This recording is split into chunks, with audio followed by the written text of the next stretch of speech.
Tanjong மாலிமுக்கு அருகிலுள்ள கூனோங் Leong மலையில் நேற்று நண்பர்களுடன் மலையேற்றம் மேற்கொண்ட 34 வயதான முஸ்தாகிம் மன்சூர் என்ற மலையேற்ற வீரர் மயங்கி விழுந்து உயிரிழந்த சம்பவம் சோகத்தை ஏற்படுத்தியுள்ளது.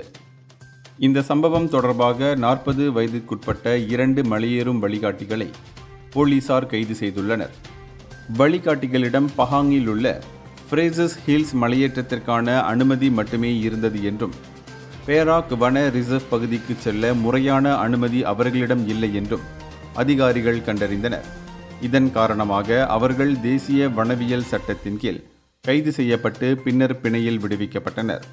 சவாலான வானிலை காரணமாக பாதிக்கப்பட்டவரின் உடலை கண்டெடுக்கும் பணியில் பல்வேறு மீட்புக் குழுக்கள் தொடர்ந்து ஈடுபட்டு வருகின்றன. இந்த துயர சம்பவம் உயிரிழந்தவரின் அன்பானவர்களை ஆழ்ந்த சோகத்தில் ஆழ்த்தியுள்ளதுடன் மலையேற்ற பாதுகாப்பு மற்றும் அனுமதி விதிமுறைகள் குறித்து மீண்டும் விவாதங்களை எழுப்பியுள்ளது. இந்தியர்களின் இதய குரல் மக்களோசை.